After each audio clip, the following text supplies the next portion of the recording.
Olá, sejam bem-vindos a mais um conteúdo profético. Hoje trataremos de um react. Já faz um tempo que a gente não grava aqui, não é verdade? Hoje o nosso convidado é o Rabino Youssef Baruch.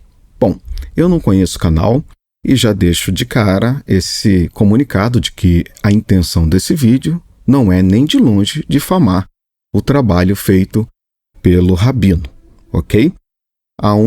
O único intento aqui, como sempre tem sido os outros react, é apenas dar uma segunda opinião sobre o mesmo conteúdo. E qual conteúdo nós vamos tratar aqui?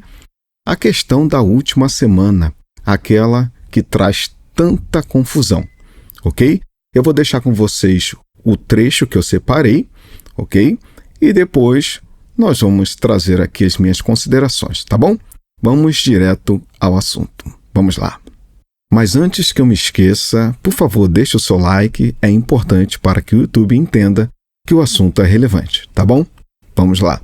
É hora de despertar. É hora de despertar do sono, porque o acordo da última semana profética do profeta Daniel está muito próximo de acontecer. É só juntar todas as peças, do tabuleiro. É vaca vermelha, é o Instituto do Templo, são já os sacrifícios sendo feitos de forma como treinamento, ou seja, os sacrifícios sendo feitos em forma como treinamento.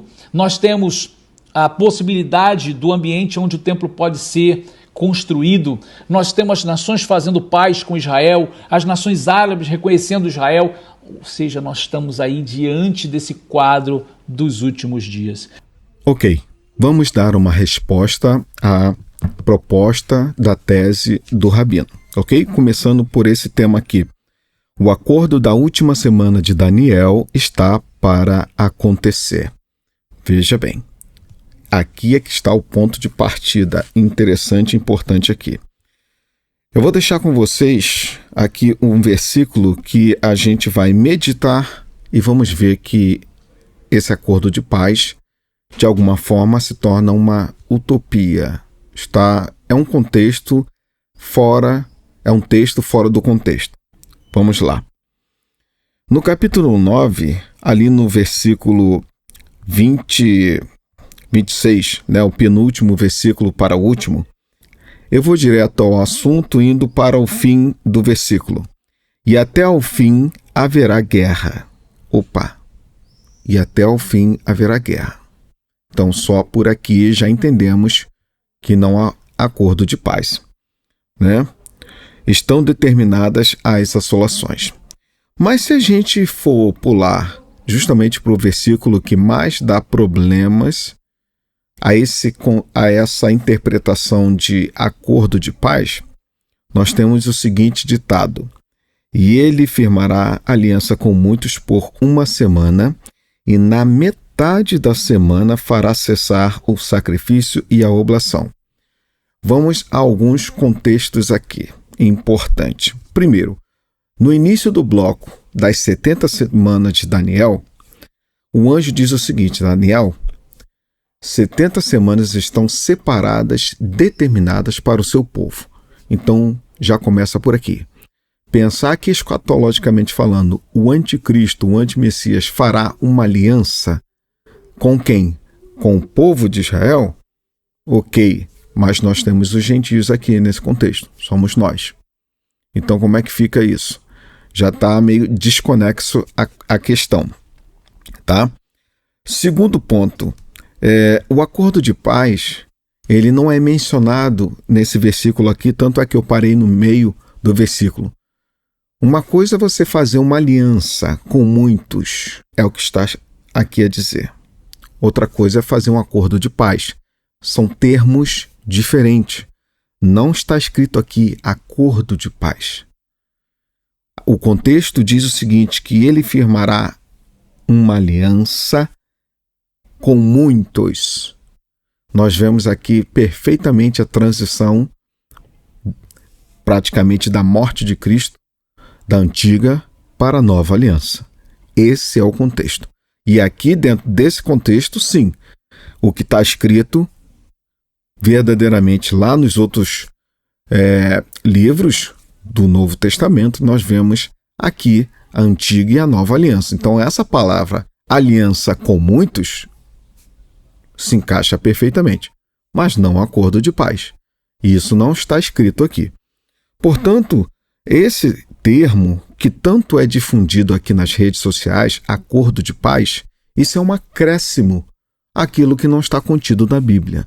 E quando a gente está diante de um acréscimo, já começamos a desconfiar de que a interpretação está seguindo à risca o que está escrito nas Escrituras. Ok?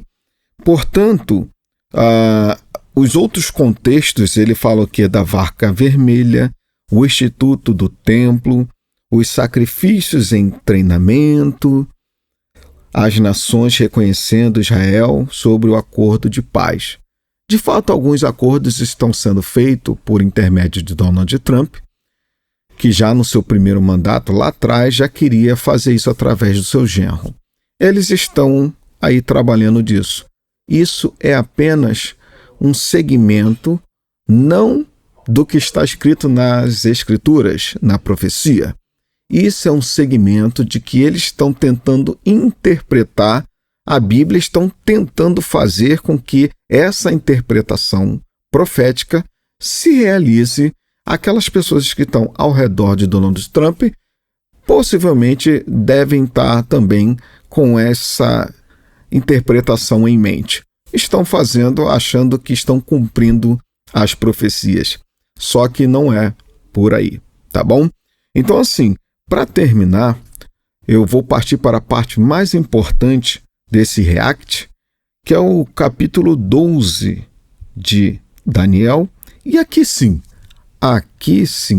se eu fosse defender a tese do terceiro templo, aqui está a resposta. Vamos lá? No versículo 11 do capítulo 12 de Daniel, me dá respaldo para crer que haverá o terceiro templo, porque o capítulo 12 é o último capítulo, é praticamente uma história escatológica, aponta para a questão mesmo no tempo do fim. Não tem como tirar esse contexto do último livro de Daniel. E aqui sim podemos inserir essa tese. Diz o seguinte: e desde o tempo em que o sacrifício contínuo for tirado, então aqui vai ser tirado o sacrifício contínuo, e posta a abominação desoladora, haverá 1290 dias, e o próximo versículo diz que feliz é aquele que chega até 1335 dias. Veja bem, aqui nós podemos introduzir essa tese do terceiro templo, ok? Somente nesse contexto aqui, penso eu, porque o contexto do capítulo 9 é um contexto de 70 semanas e o seu cumprimento é 3 anos e meio pós-morte de Cristo. Ah, mas não teve nada de tão importante assim. Não, mas a ênfase não é o término das 70 semanas. A ênfase não é o início das 70 semanas. Aqui deixa bem claro que o mais importante da profecia das 70 semanas era a morte de Cristo. Era a aliança que ele faria, era a nova aliança. Aqui sim, ok? Então esse versículo que eu li para vocês aqui no capítulo 12 de Daniel, para mim, é um contexto de um santuário celeste, porque na terra já não há mais santuário, não há mais templo, ok? E você pode se perguntar, nossa, você deixou agora uma grande dúvida no ar. Como assim um santuário celeste? Há sacrifícios acontecendo lá? Sim, há, mas não é o que você está pensando. Não é a morte de animais.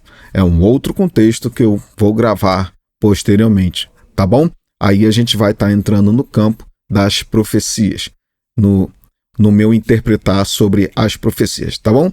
Para já fica essa resposta e esse conteúdo aqui. Espero que vocês tenham gostado. Aquele like eu sempre peço para ajudar o canal, tá bom?